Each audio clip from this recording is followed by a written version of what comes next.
That's what we want when we're making these up. A nice outside corner joint. A little bit of flex there, but I'll pinch that down when I tack it.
Now there's a bunch of different ways to get rid of dross after plasma cutting.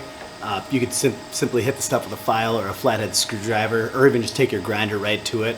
A lot of times it'll fly off. I like these little chisel, I guess. But I like them because I got this nice little surface here, and they're dense enough to where you can pretty much just smack the dross. It'll come right off. But every now and then, a piece of dross wants to hang on. So I just go through and hit it with a hammer and kind of let her buck. So again, this piece came clean off, and now I'm going to get this piece and this piece. And first attempt is just with this guy. So all I'm literally going to do is just go. Pops right off. It's noisy with the acoustics of the cooker, but just that easy.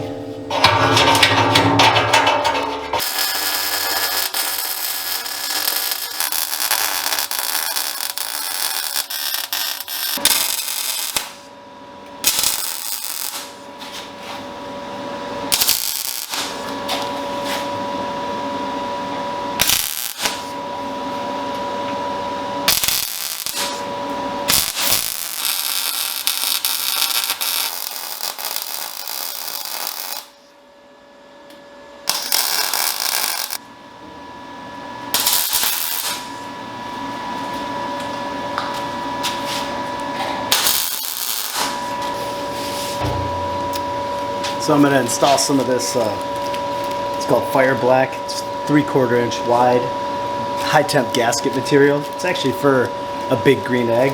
It's the exact same stuff, it'll be completely fine. But what this will do is not only dampen the noise when you shut the lid, but it'll also provide a nice tight seal.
There you go.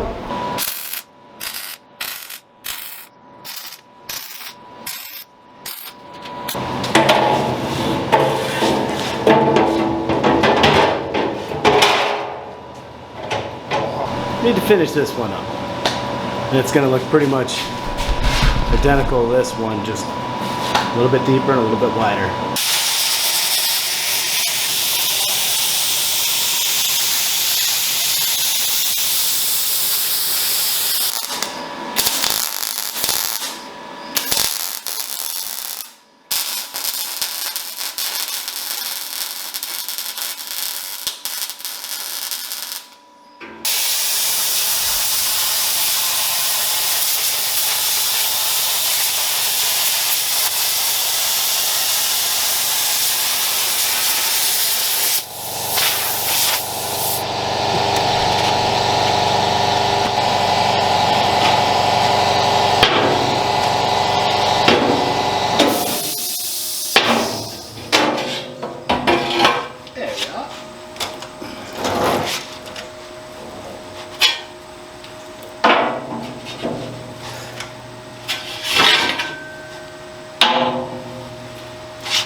Got a beautiful, nice door.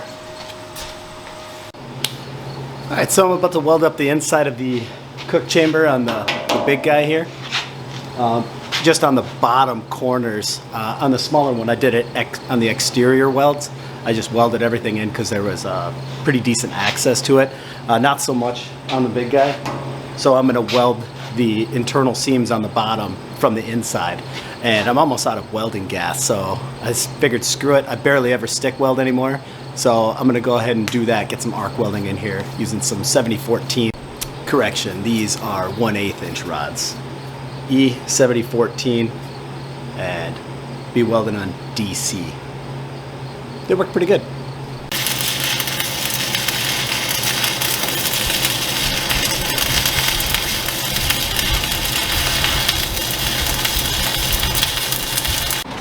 Alright, so it's gonna put on top. We read it, rotate it. This is nice.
Alright, well I lost a battery last night when I was finishing up this big dog here.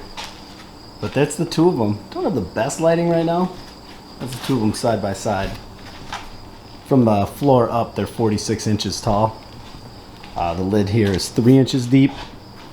And really the only reason why I made those lids that style is because the normal plate style like this that I would prefer to do would have made the cooking surface, the actual grates, way, way high. So you'd be like, I don't know, barbecuing. You'd be cooking in a cooker almost on your tiptoes. It'd be stupid. So it just made sense to lower the access to the cooking grates. So that's kind of where we went with that. I went with circular vents this time. Kind of a happy accident. I'm really happy with how they turned out. But mainly it's because the 1 inch flat bar that I would normally use to kind of frame in the slide, I didn't have any. And I was finishing this up yesterday, which was Sunday. So it's like, okay, well, I don't have the supplies, so how do I make this work? And just kind of started racking my brain looking at what we could do, and I was like, screw it. I'll try these circular vents, just cut them out with the plasma and get them going. And I'm very happy with those. I think there's going to be plenty of airflow. You'll have a level of control per side, especially with this big one where you can kind of dial in how much you want to go in. But yeah, happy accident. All right, these guys are done. Dude's almost ready. Almost about to be here to pick these up. That's an extra tall deal with the lid open. It's like 68 inches at the top of the lid. Nice big single grate, removable. Ooh, I still got some square cutouts from when I made the damper stacks. I'll have to pull those out unless he wants them. Here's the small guy. This one's a lot more manageable in my opinion. Nice height, actually. I kind of do like this height. I don't know. Pretty cool. 3/16 inch thick steel. All pickled in oil, hot rolled sheet, 7 gauge. Got our air intake controls. Got log storage underneath both. Swivel lockable casters. Heavy duty. On the small one I used 1 inch by 1 inch by 1/8 wall square tubing for the base. This one's 1.5 inch by 1.5 inch, 1/8 wall square tubing for the base. Total height when the lids are down to the top of the lid to here is 46 inches from the ground up. So it is taller. These are 6 inches in height, so be 52 inches total height. Both louvers have their own, or both damper stacks have their own damper. This guy has its own damper. Whoop, little knob. Tell-True thermometers for temperature gauge. Nice easy door system. I did put one simple notch in there in case you got a lot of fire and you want more air than what the draft can do, what the damper can do. Both got that. Just a single additional notch. But that's about it. Pretty happy with these ones. Wish I had time to put a fire in them and get them all seasoned, but said the guy will be here any minute, so that's just not in the cards on this build.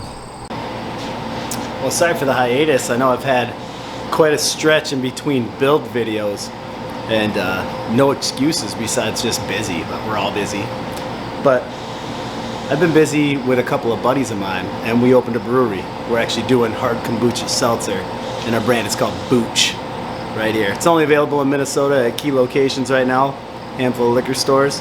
I'll put our link to our Instagram and our website in the description below. But Booch, grapefruit ginger, is our first and only flavor at the moment. We're working on a couple others, but super biased as I am, just gonna tell you this stuff's really good. And if you ever get around or up in the Minnesota area, you should definitely give it a shout. So, indirectly, this video is sponsored by Booch, my first sponsor yet. So our official slogan reads right here, feel good about being bad. But initially we were leaning more towards something like, we just want to be in your mouth. Because really, people hear kombucha, they're like, oh, gross. That stuff smells like dirty socks. And hard seltzer, everybody's got a hard seltzer. Well, we've married the two and come up with a product that even diehard kombucha haters and seltzer haters, once they actually try it, we have a really high success rate of people that are like, oh, wow, that's actually pretty good. Or, damn, where can I get that? So that's kind of why our first slogan was, we just want to be in your mouth. We just want you to try it. So, but I don't know. I'm about to crush me a few of these. Bam. It's a lot of weight on that little trailer, but it's going to make it to the old Ohio. Yeah, this is for Dean. He's a cool dude. All right, they're gone. That was a really, really fun build. Cool cookers. Very happy with how they came out. A little bit sad that I couldn't put a fire in them or whatever, but I'm sure Dean's gonna, you know, treat them right, get them nice and seasoned, and cook some beautiful food on there. So they're in good hands, that I'm sure of. But yeah, this was a ton of fun. So hopefully I'll have another video coming up soon. You got this partially built offset right here. Still contemplating whether or not I want to convert that into a reverse flow or just have it a true offset. But either way, that video will be coming up pretty quick here. As you can see, it's still in the build process, but I don't imagine it'll take me too much longer. And then I got another couple of barbecue pit videos coming up too when those builds come around. So we'll keep hammering on it. But again, appreciate you guys watching. If you like this stuff, feel free to like and subscribe. I definitely appreciate it. And yeah, we'll just keep knocking them out. So you guys take it easy till next time.